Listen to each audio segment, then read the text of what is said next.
నమస్తే KSK TV news కి స్వాగతం. నేను రియా. ముందుగా వార్తల్లోని వివరాలను గుత్తిలో వ్యవసాయ కార్మిక సంఘం ఆధ్వర్యంలో వినతి.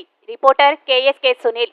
అనంతపురం జిల్లా గుత్తి పట్టణంలోని ఎంపీడీఓ కార్యాలయం ఎదుట ఏపీ వ్యవసాయ కార్మిక సంఘం ఆధ్వర్యంలో బుధవారం ఉపాధి హామీ కూలీల పెండింగ్ బిల్లులను వెంటనే చెల్లించాలని కోరుతూ గుత్తి ఈఓఆర్డి శివాజీరెడ్డికి వినతి పత్రం అందజేశారు. ఈ సందర్భంగా వ్యవసాయ కార్మిక సంఘం అధ్యక్షురాలు నిర్మల మాట్లాడుతూ ఉపాధి హామీ కూలీలకు బీమా సౌకర్యం కల్పించాలన్నారు. 200 రోజులు పనులు కల్పించి రోజు 600 రూపాయల కూలీ ఇవ్వాలని డిమాండ్ చేశారు. ఈ కార్యక్రమంలో నిర్మల, కవిత, పద్మావతి, లక్ష్మి, దుర్గమ్మ, సరోజ, రామలక్ష్మి, రుబియా, బ్రహ్మయ్య, భాష, రంగమ్మ తదితరులు పాల్గొన్నారు.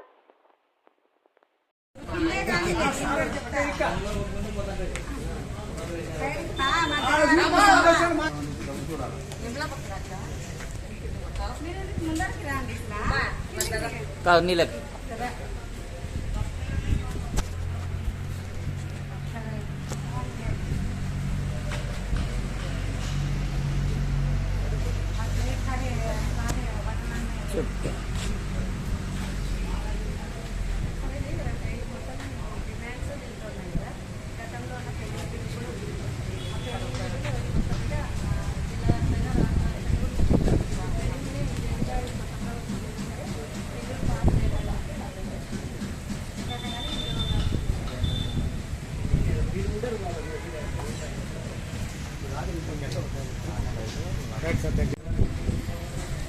ఈరోజు వ్యవసాయ కార్మిక సంఘం ఆధ్వర్యంలో ఉపాధి హామీ కూలీలకు గత 3-4 వారాల నుంచి కూడా పెండింగ్ బిల్లులు ఉన్నాయి.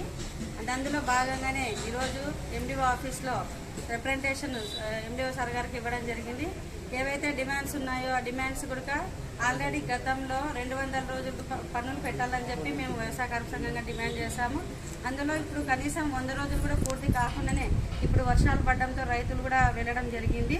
కాబట్టి ఇప్పుడు పనులు కనీసం అడిగిన వారికి తక్షణమే పనులు కల్పించాలని, పెండింగ్లో ఉన్న 3-4 వారాల బిల్లులు వెంటనే చెల్లించాలని, అదనంగా 200 రోజులు ఉపాధి పనులు పెంచి కూలీలకి న్యాయం చేయాలని చెప్పి వ్యవసాయ కార్మిక సంఘంగా డిమాండ్ చేస్తున్నాం.